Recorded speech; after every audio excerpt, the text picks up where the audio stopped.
ahead and get started. Actually, we've already started and had interesting conversation. That project sounds like probably more stakeholders than can really ever be satisfied. So I'm Destiny Barletta. I'm the Associate Director for Alumni Engagement for Career Education. Thank you all for being here. We'll kind of do this format to begin with some kind of questions that both Hannah and Anne will have an opportunity to answer. And then toward the end, maybe for the last 15 minutes or so, we can save time for questions from all of you. So I will go ahead and jump in. I won't do too much of an introduction because I know that you all have read Anne's bio and Hannah's bio, and I want to really just give them space and opportunity to share their own stories. So let's start at kind of the beginning, as it were, for both of you. Can you each just take a few minutes to kind of walk us through your career journey to the point where you are now and share information about how you kind of navigated the kind of various steps that you took to get where you are today? Hannah, your last name begins with A. Well, it's close to AB, but so I was an art history and economics major at Wellesley, and Professor McNamara was actually my first art history professor who inspired me to study art history. And I ended up doing architecture sort of on a whim senior year. I wanted to write a thesis on the role of Venice and the Venice Biennale on kind of urban design and the relationship between the architecture and the sort of like World United Nations that happens every 2 years at the Art Biennial. But my advisor moved and I decided to take on Professor McNamara's suggestion, urban design studio at MIT. I really liked it and my professors encouraged me to apply to architecture school, so I did. So that was how I went from Wellesley to architecture. That kind of catapulted me forward. And yeah. I have exactly the same story, just 50 years earlier. Hannah, that is amazing. I never knew that. I was a history major, and I got really interested in the history of cities, and Wellesley lets you invent your own major. And there was a professor at MIT called John Burchard, who was also the Dean of Humanities, an older guy. And I signed up for one of his classes in urban history, you know, the history of cities all over the world. And it was staggering. And after I finished that, the class wasn't a sellout. So we got a lot of attention because like MIT, people are not all running around taking the history of cities. And he suggested I take some studios. And I was a junior then. So I think I started taking some studios junior year and I got hooked. What about after Wellesley?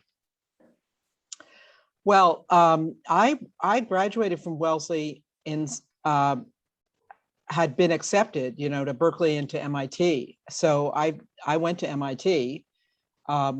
One reason was that they accepted all my credits, you know, because I was like, you know, but another was that, you know, it's just an incredible place. And one of the things I wanted to mention tonight is that going to a graduate school which has an interest in urban design and architecture is a little different than going to a graduate school that is training architects.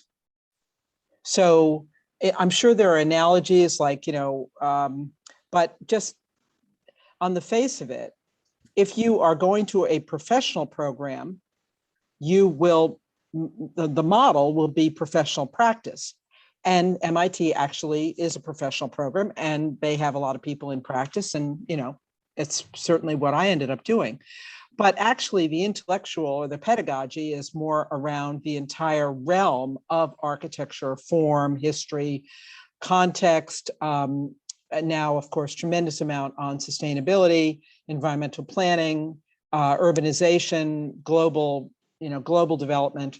So when you go to a program like that, you know, your buffet of choices is so vast that it's not about, oh God, I can't wait to get my degree and then I'll get licensed and I'll practice. That's just one choice. So I have friends who graduated my year from MIT who are all over the place and always have been. Urban planners, ran for Congress, housing director, runs HUD, National Endowment for the Arts, all kinds of things. And it really is the freedom of the program intellectually, which allows you to say, I will practice architecture, or I might do something with architecture. One person became a lawyer and an architect. Bill Rawn is built all over the place. He's a lawyer and an architect and a graphic artist. So it's that kind of program, you know, your antenna goes up on programs, because the ones like some of them are very professionally oriented, and that's great, and do it, you know, if you really know you want to do that. But others have a different set of shoulders, you know, they're just broader shoulders around the inquiry around architecture. Does that make sense? You know, it's just really a little bit different. And Hannah, I know that you had spent some time previous to coming to work with Anne in her firm on the West Coast. Can you tell us a little about how you ended up there, what you were up to?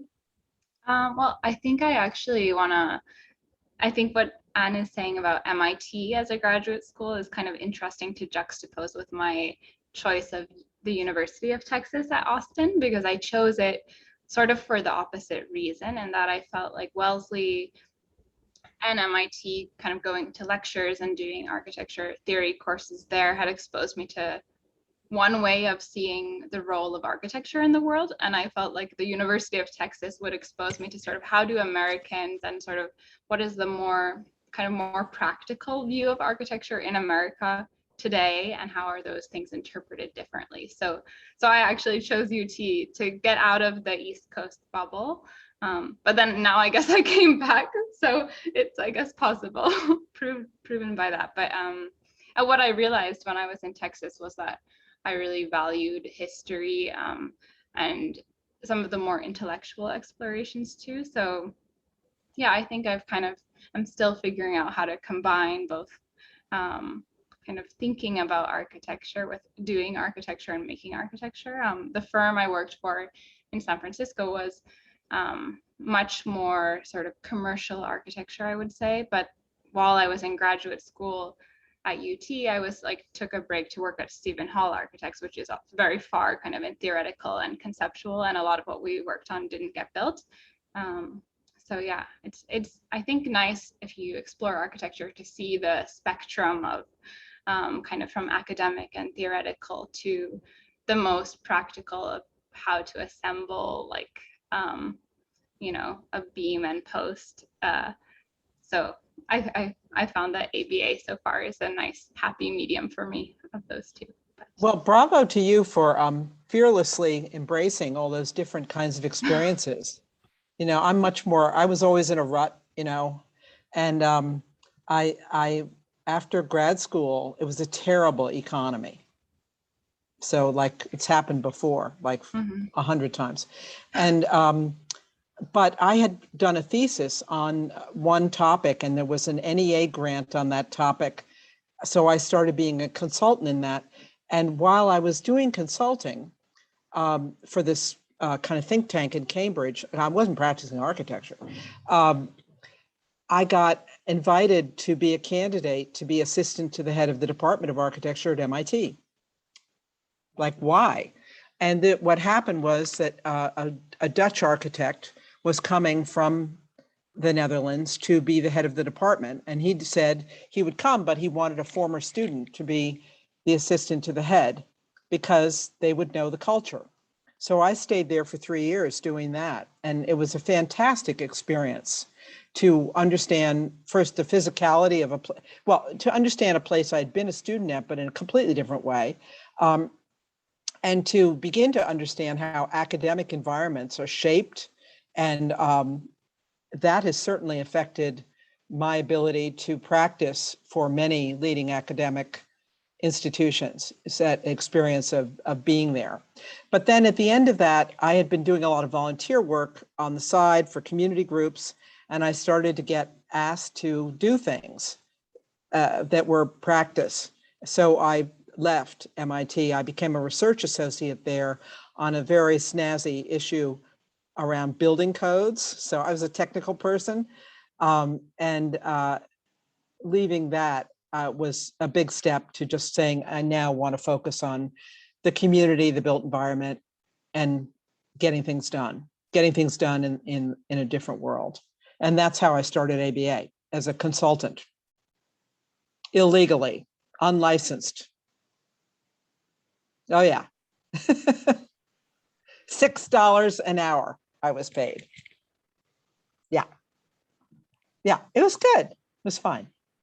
But it grew. And I think largely my practice grew first, not out of some grandiose intention, but because I was doing something that a lot of other people weren't doing, which was talking to communities about their buildings that were 19th century or early 20th century buildings, maybe earlier than well, mid to late 19th century, and the burden that those buildings were putting on them as organizations. So these would be churches, performing arts groups, civic institutions, libraries, all of these institutions that had just been through a bad economic time, but more than that, had buildings that were burdening them, deferred maintenance, stone that they couldn't fix, towers that were leaking, slate roofs that they didn't know what to do with. And this was a time at which many historic buildings were being demolished, and they would be the next to go if people didn't give them good sound advice and find the money. So not only was my consulting group involved in analyzing their problems, their technical issues, their needs, but also then trying to find foundations and corporate sponsors who would help them with the buildings. Often people will help with programs or scholarships or everything else, but not so much with capital projects. So I was starting to look at not only how restoration and preservation could be enacted in a contemporary world, but also who would be interested in joining the bandwagon on that. And then from there, it grew into a more significant architectural practice. Thank you.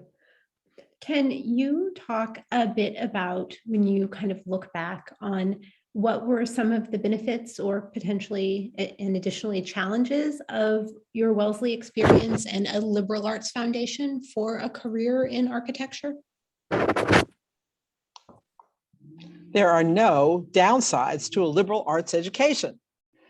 And when you start reading what people who didn't have one write, and how badly they write and how badly they communicate, you go like, holy mama, I can't even have this person write a proposal letter. This is so bad. But I think, also the ability to do research, figure things out, ask questions, go to the library. I never had a non-liberal arts education, so I don't know what that would have been like. But although I'm being kind of, light-handed about it, this ability to engage in inquiry and the curiosity associated with that, and the depth of digging that needs to go on when you touch a building or an environment it's exceptionally important to me. I don't know if it's important to everybody else, but it is important to me. And I think that's absolutely the liberal arts education kicking in.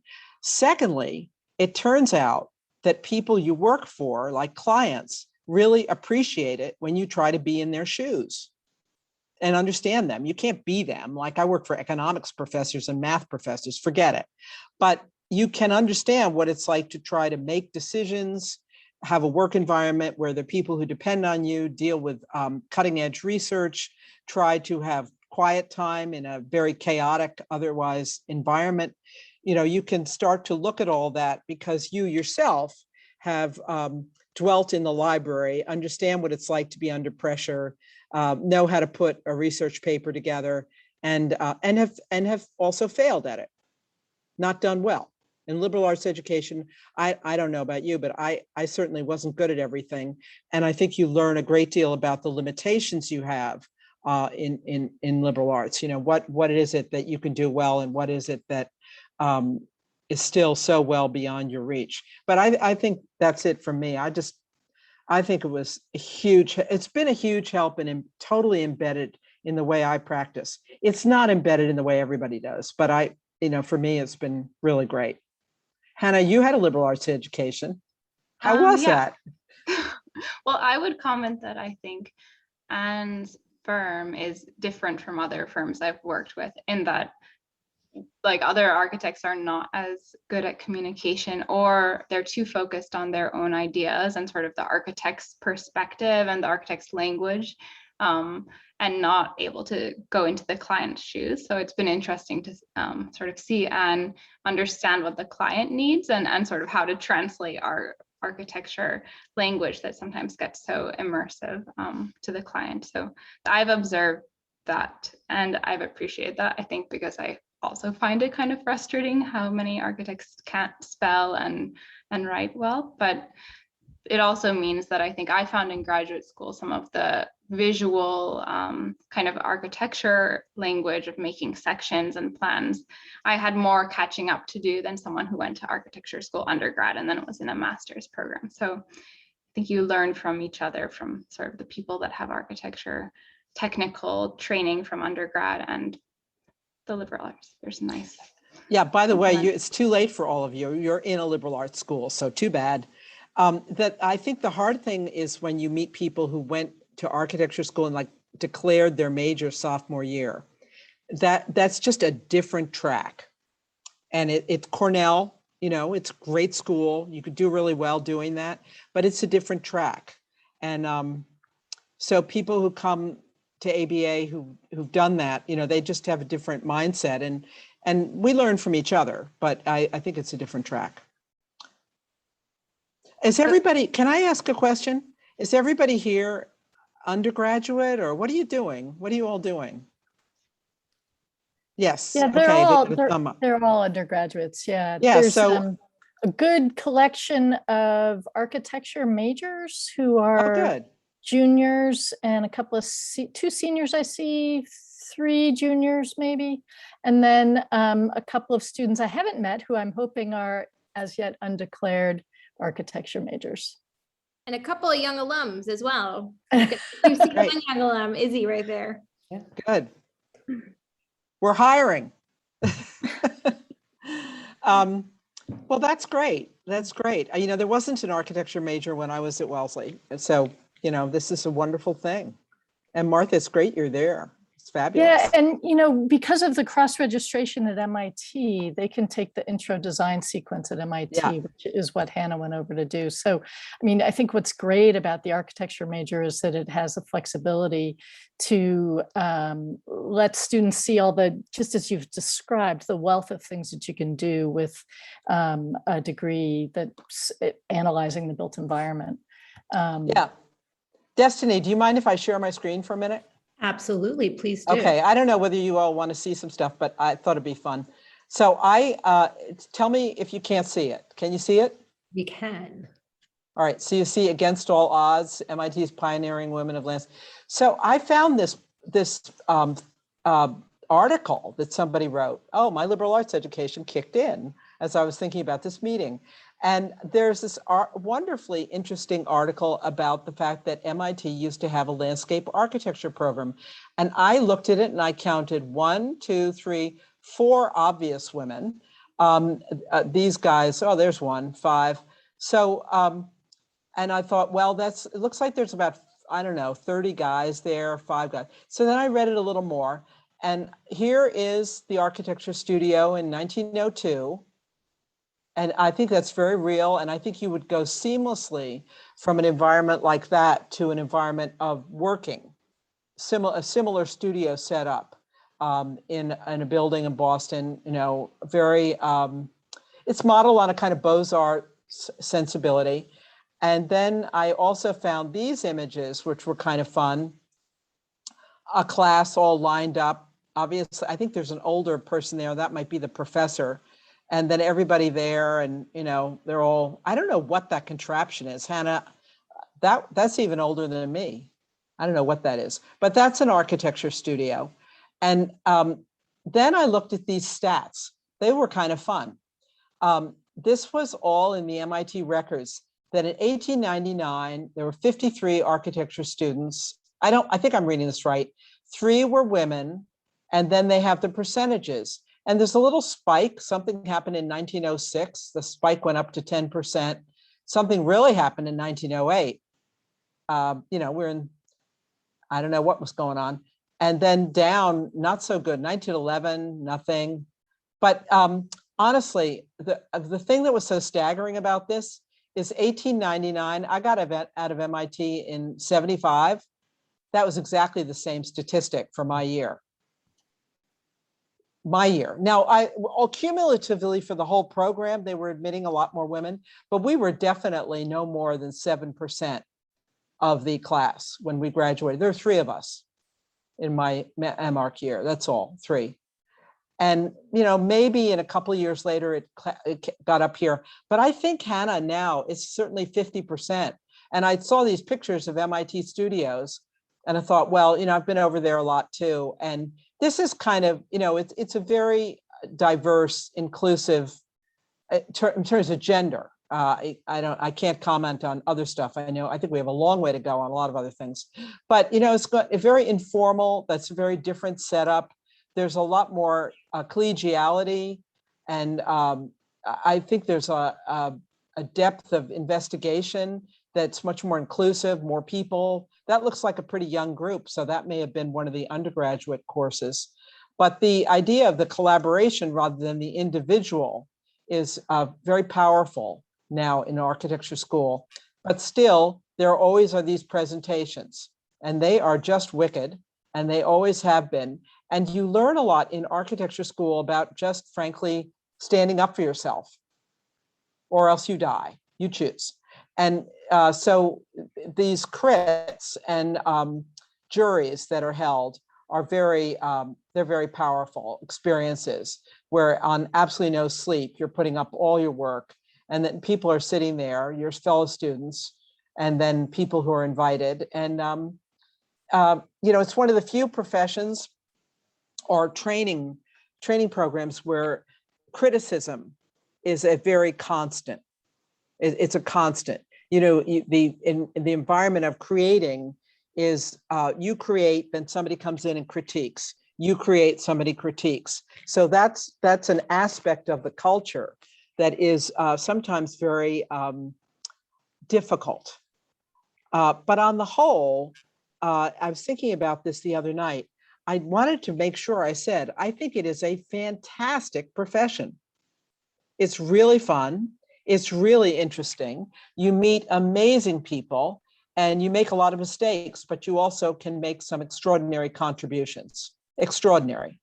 So, I would totally recommend it. I'm not saying it's every day is easy. I give it 3 out of 7, really good. I do work 7 days a week. That's a slight problem, but I think it's a fantastically interesting field to be in right now because of all of the implications of what we're building and how we're building it, the carbon footprint, the sustainability, the impact on our land, and the global nature now of architectural practice. So I was just in Cairo last week, and I saw stuff there that, it's just globally so urgent. And our firm is working in Athens and in Paris, and I just finished a project last year in Manila. You see globally so much, and architecture is a kind of language that needs to deal with global issues in a very profound way and an urgent way. Hannah, I don't know, how do you feel about it this many years in? How many years are you in? Well, I finished grad school 3 years ago, I guess. So I would say 3 years probably. So it feels like 30, right? I have so much more left to learn. But I actually, when you were showing the photos, I think one thing that I took for granted at Wellesley was the fact that Wellesley encourages you to sort of ask questions and, I don't know, be confident that your voice is valuable enough to kind of participate. And going to Texas, it was interesting that I was often like the only girl that was willing to speak up in a seminar discussion, and it was only guys kind of debating about the ideas. And that was a big shock to me because I was used to like every girl in the seminar at Wellesley like having an opinion that they wanted to be heard. So, I think Wellesley and being in a women's college and being in a liberal arts college brings this very distinct perspective that you probably will only realize you have once you're out. Whether that's I think so. I think it's worth its weight in gold. Yeah. So In you should that go to regard. Wellesley. Yeah. I mean, I think there are some downsides, but I think that my perspective is that the discourse and the assertion of obligation to speak, not just opportunity, but obligation, very powerful.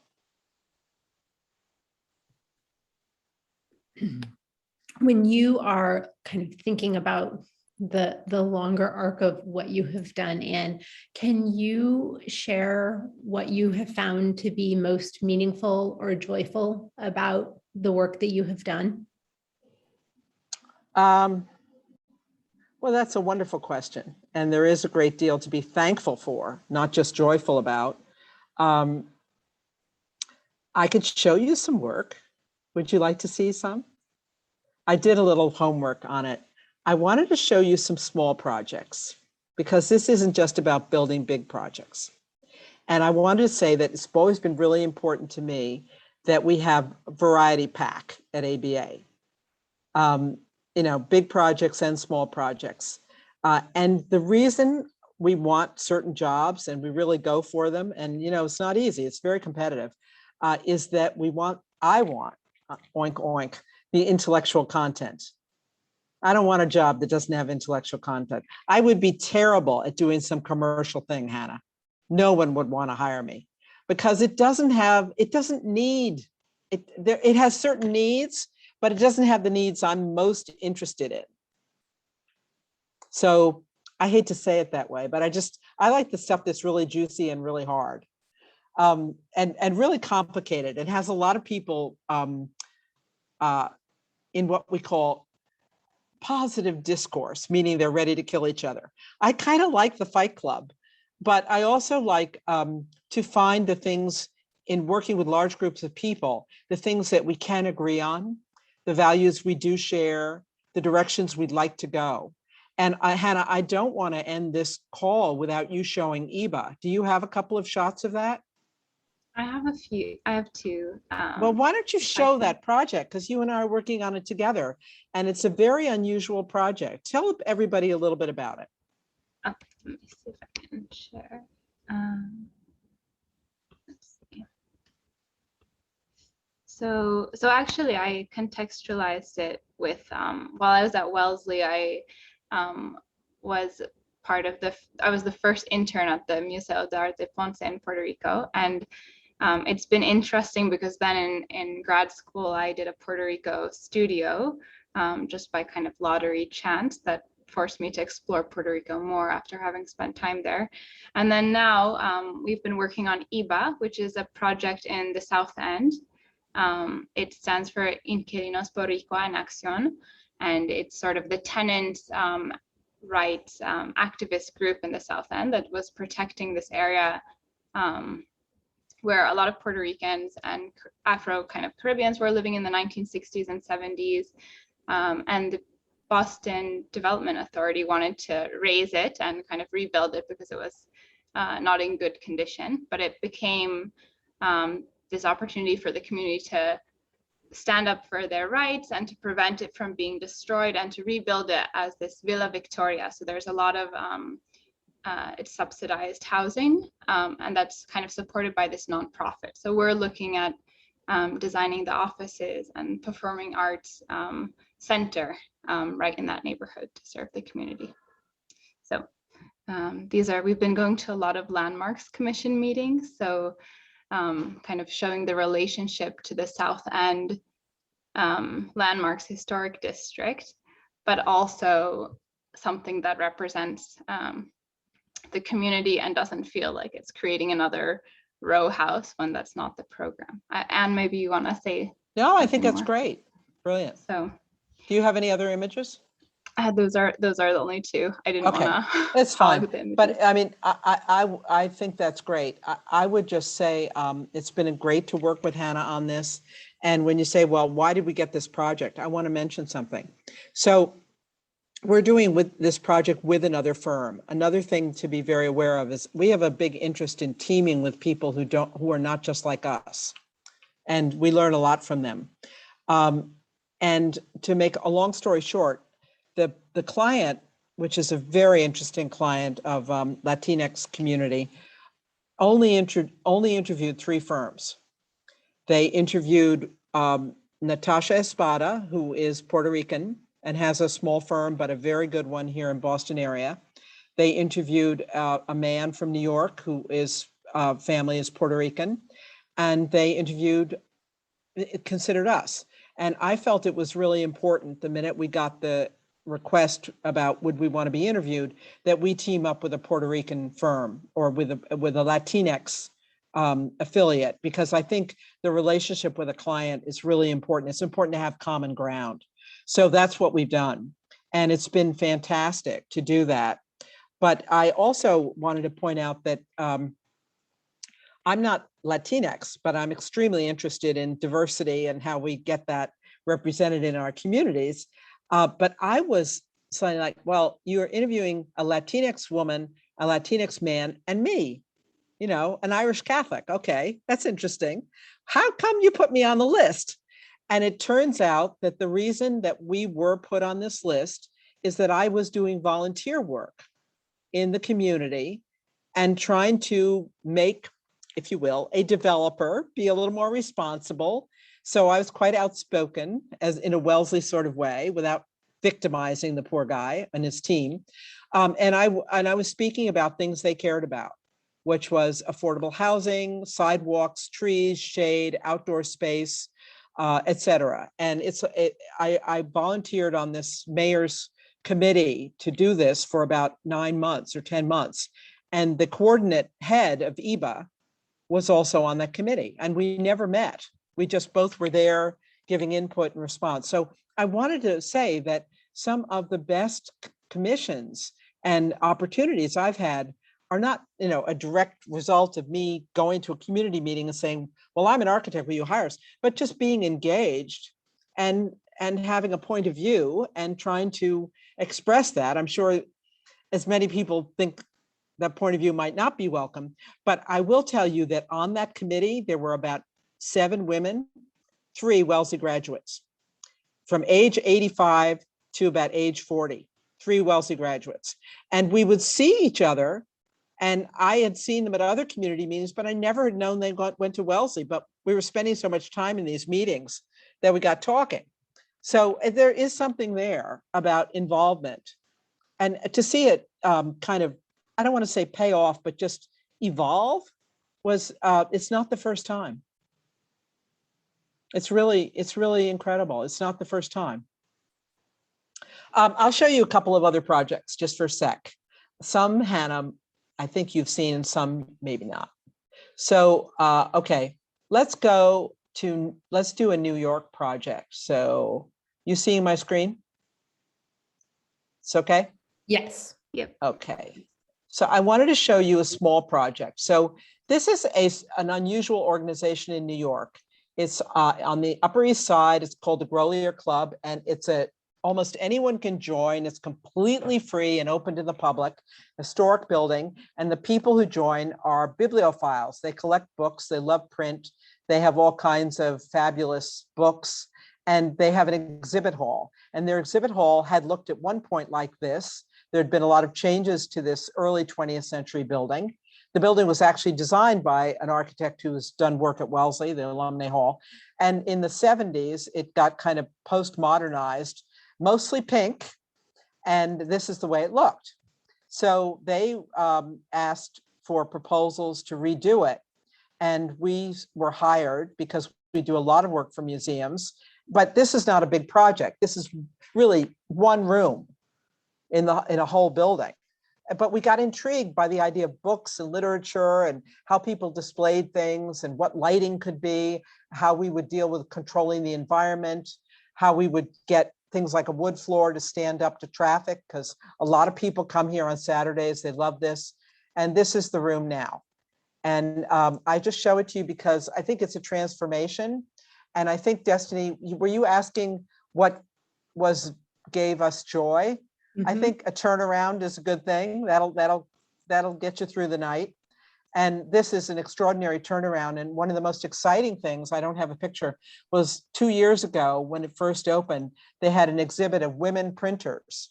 And I just walked in as a member of public on a Saturday afternoon. I happened to be in New York. It was packed with people, and all kinds of people, very diverse, young people, old people, Black people. It was great to see. And here's this thing, that would seem so erudite and kind of unavailable, rare books. And it was just fantastic. But part of the reason it was fantastic is that the room makes itself so available visually to everybody who comes in. So these cases, which we designed with a case maker that's based in Italy, are 9 feet long. And when you open them, I just want to say what you get into when you do this. See how much you can put in them? That is one piece of glass. It is not made in the United States of America. We do not do these things, sadly. And when you open it, it opens as one piece of glass. So people can work direct. There are a lot of amateurs who work here, people who just love books. They do the exhibits. They're part of the club. So they need space to work, and that gives them a lot of space. And I could talk all day about it. I don't mean to, but it was really great to do this work with this cabinet maker.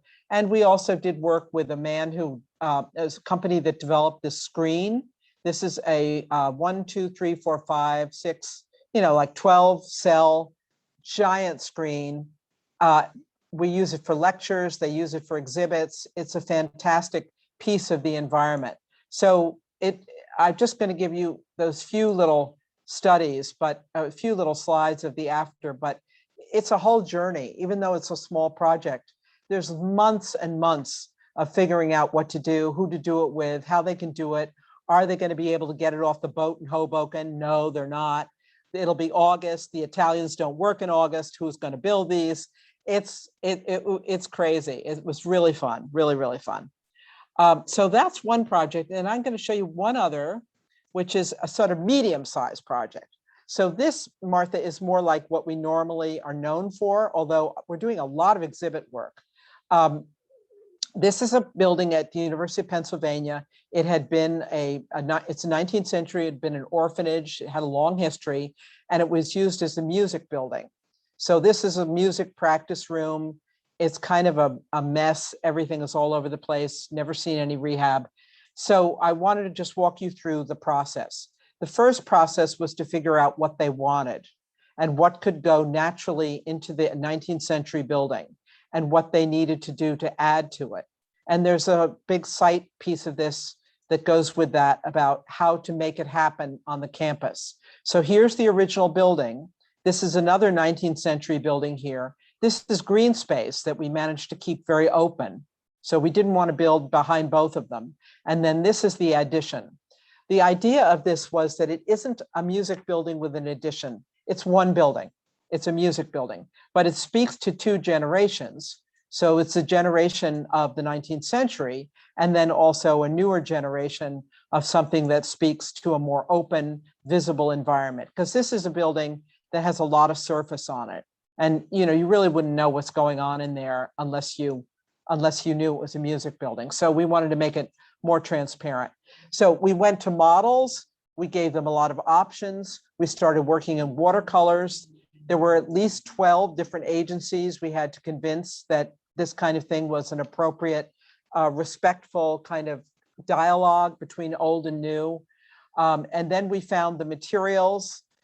This cladding material was custom colored for us. It's made in Germany. And but the attachment system is made in the United States. So there's a lot of technical coordination. And then the poor 19th century building was in terrible shape, hadn't been loved. So we started to do tests on the masonry cleaning, the pointing. You can see there's a lot of stone repair that needs to go on there. This is all sedimentary stone, has lots of issues. And and just to go to the result, here is the building.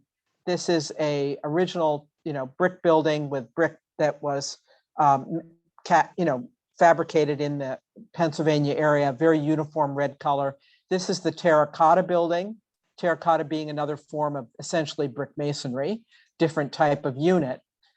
You can see here the entrance between the two, this kind of zipper that brings the two buildings together, and the scale of the terracotta, whereas this is more individual units. This is kind of a waterfall of terracotta with shading devices here that keep the light that comes in rather modulated. So here we have the building a little bit more close up. And here is the inside. When you walk in, you see both old and new together. And this was a very tight budget, but I think we got a good result and a lot of preservation awards. And I think that was not a given when we started. Nobody was excited that we were doing this job. Everybody was already on our case about it. So it was really a remarkable turnaround.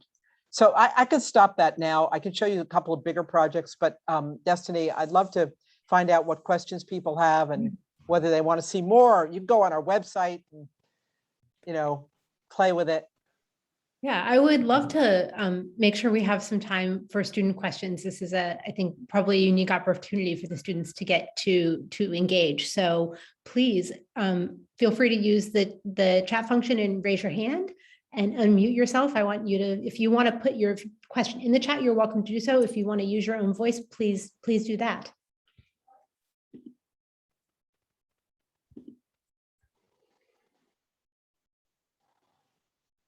See, having said all this stuff about how Wellesley people speak up, we've been intimidating.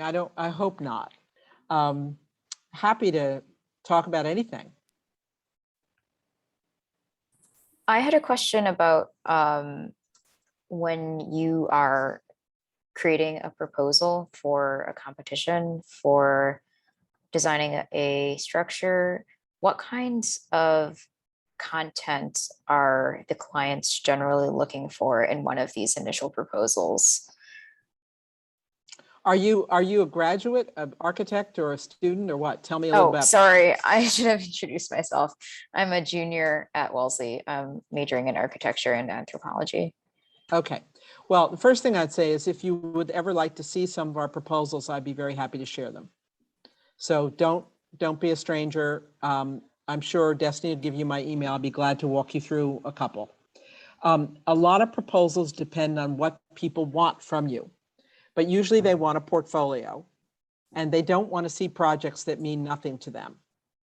So that means you spend all weekend rewriting what you wrote so that it means more to them when they open it up. So it's like, okay, I used to say this about a project, but actually these people are really interested in this.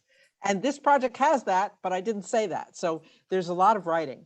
But we do have what we call project pages. They are stock. We keep them up to date, hopefully.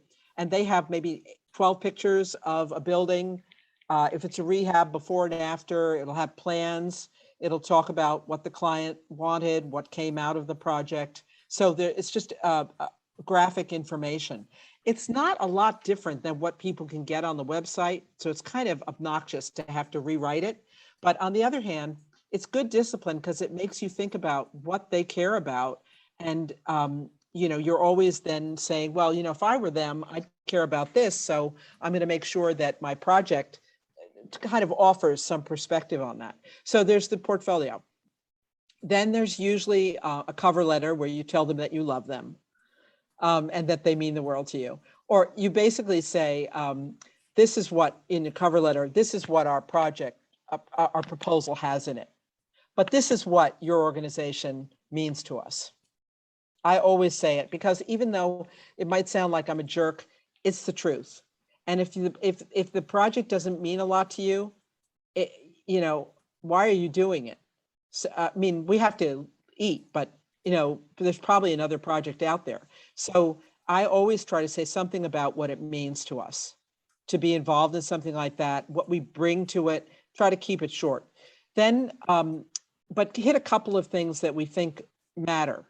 like, their contribution to the city, their relevance. If you think about what Hannah's talking about it, the importance of the Latinx community and the history of Boston, it's 20th century of Boston, and the housing and the needs that people in affordable housing have today, the community, the intensity of construction in the South End as opposed to green space.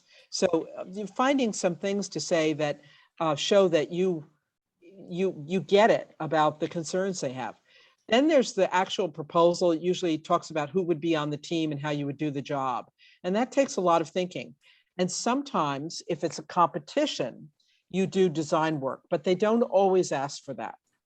I always try to do some diagrams, or at least give them a sense of the kind of options we'd pursue.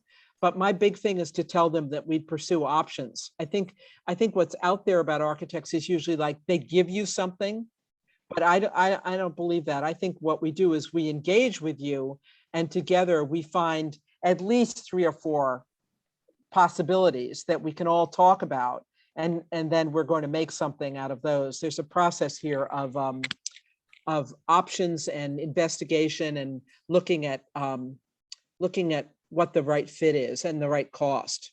So that's it. They're usually 30 to 40 pages. They can kill you. Now, if you go for the government ones, that's different. That's torture, and we do. So there's a lot of forms, and you have to have people who know how to do those. And I don't know how to do them. You have to do a lot of financial forms. I mean, I know what goes in them. You have to do a lot of personnel forms. There's, a lot of reporting, full disclosure on a lot of stuff. So it just depends on the type of client. But yeah, we have a marketing department. We have 3 people who work in it. We have to, because the demands of clients for what they want to see are very substantial. So I say, well, I do it on the weekend. I write a lot of text, and I do a lot of diagramming and work with teams on what the content will be, but you do need a lot of help to do all of the other supplemental work, because they usually want a team of engineers as well, and landscape architect. It's usually about bringing a whole family of people together. So, it's really nice when you get a project that doesn't want one, doesn't need one, but it's very competitive. So they're very few. Thank you so much. Thank you both so much for your insights and lecturing today, and also for being willing to share the proposal with me. I'm really interested. We could do a Zoom. I'll show you. Thank you so much. Yeah, I'm happy to. Hi. Hello, I had a question. My name's Josie Kukta. I'm also a junior majoring in architecture. And I was wondering how you consider the place. I know a lot of your work tends to be in the Boston area, but you also have quite a few projects elsewhere. So I was wondering how that factored in. Oh, I got to show you Chicago. All right. So is anybody from Chicago? We've done 2 projects in Chicago. What a great city for architecture. So totally outsized. So I was really surprised that University of Chicago would consider a Boston architect. And they did.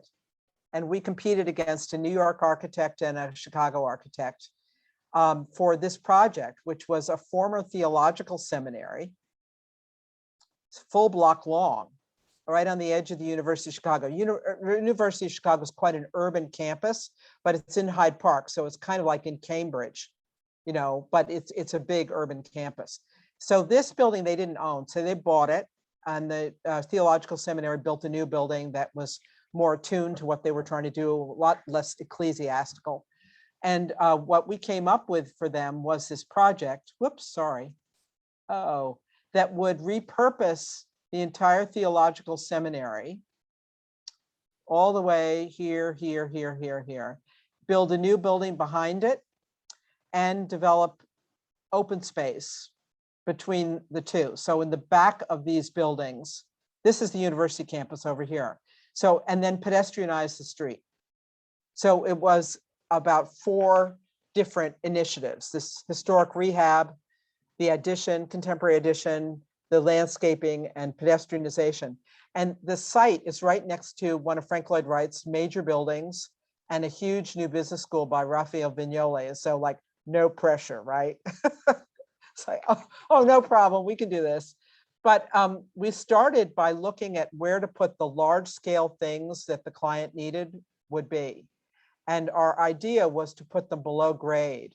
So you're seeing here a during construction site image where we excavated that whole front. So there was kind of this moat of terrace sort of hidden from the street. We took the wall down and then we excavated down to get lecture halls, mechanical rooms, an auditorium, all these things that this building didn't do. It had a chapel, it had sort of a lot of libraries and things like that, but it didn't have any big room where you could get 175 people for a lecture. So rather than ripping the building apart, we built this, which is below that's what's below grade. So it's naturally lit. It's part of the outdoor terrace that is there, but it's a standard classroom.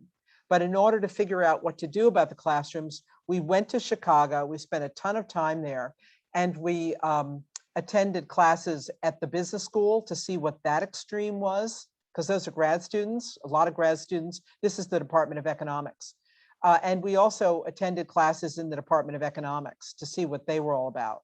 We met with the faculty, we met with staff, we met with students, we toured the building with students, and we decided this building was divided in half.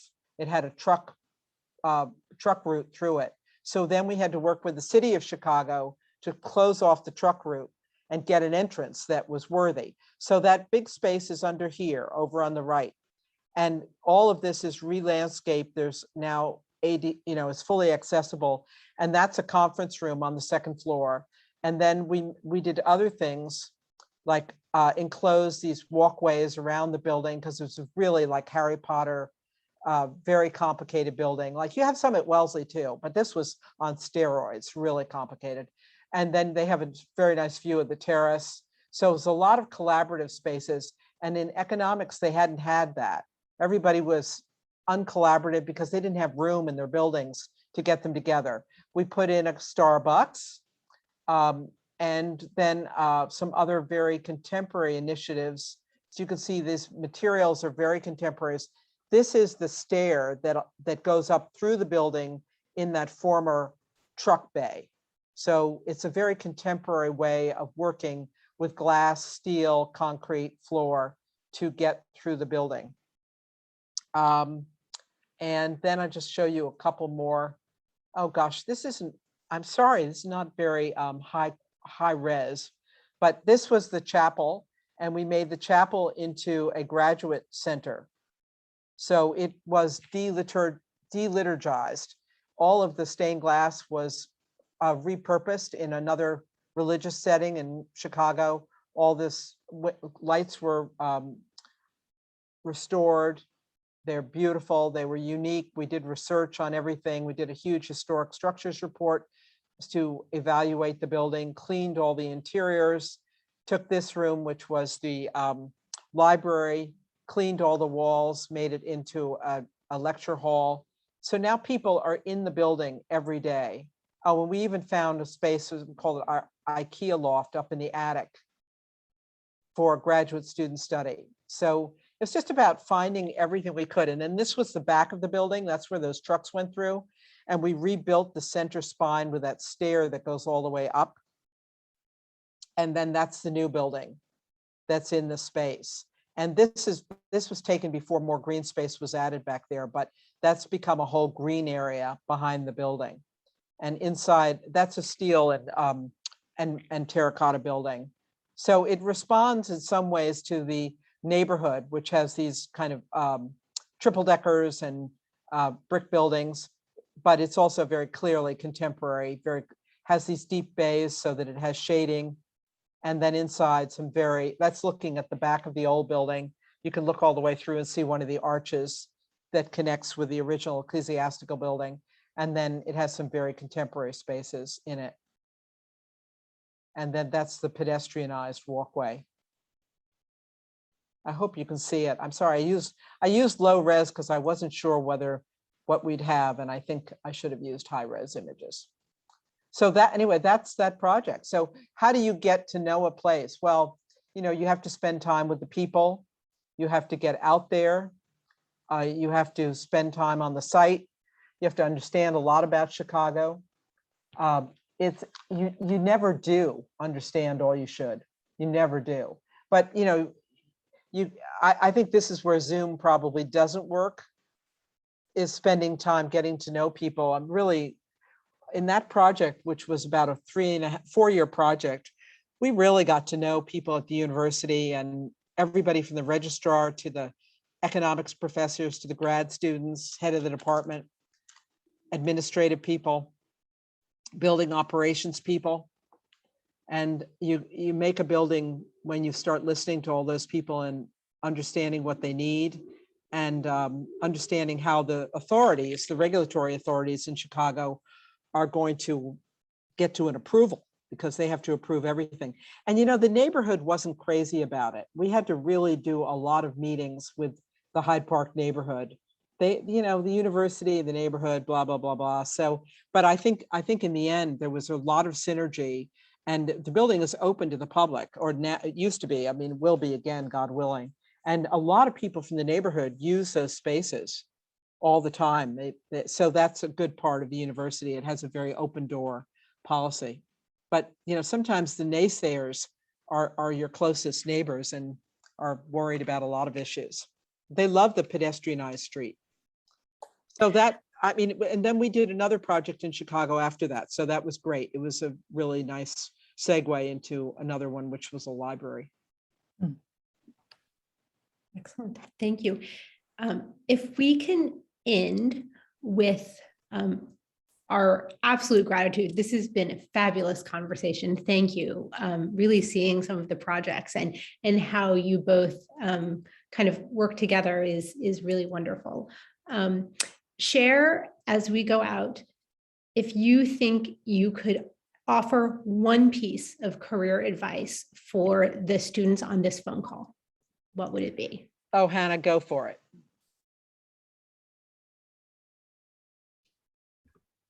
I think, Major in architecture. well, I wasn't an architecture I major, didn't. so You yeah, are. neither of us were.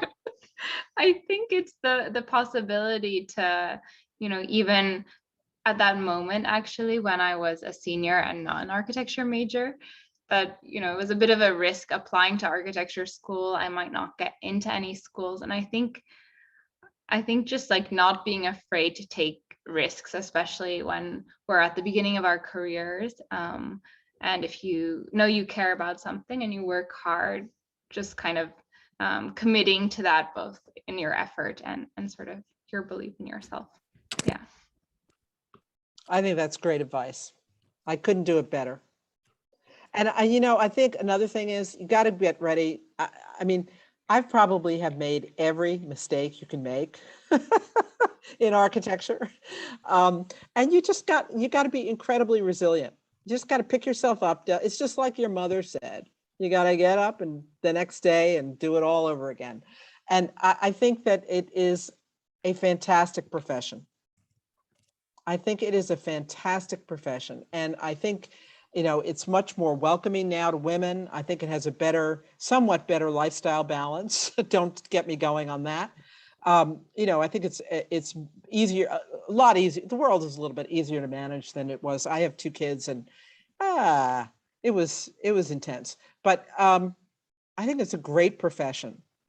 And it's a profession, especially if you really care about your environment. And I think, Hannah, it's really a profession that's all about contribution. At least it is for me. People's contributions to me, which I really have appreciated, most of them, and what I'm able to do to contribute to others and to the physical setting of the city. And sometimes that's not about building. I mean, look at our addition to Chicago. A lot of it was underground. It isn't always about planting a building. It can be about respecting the need for open space. So I think I'd do what Hannah did. Take risks, do it. Don't look back. Go for it. Thank you. Thank you both. Again, we really appreciate your time and this great opportunity. Pleasure. Thank you. All right, everybody take care. Thank you. Thank you, Hannah. Bye. Thank you. Expect to see you Anne. all.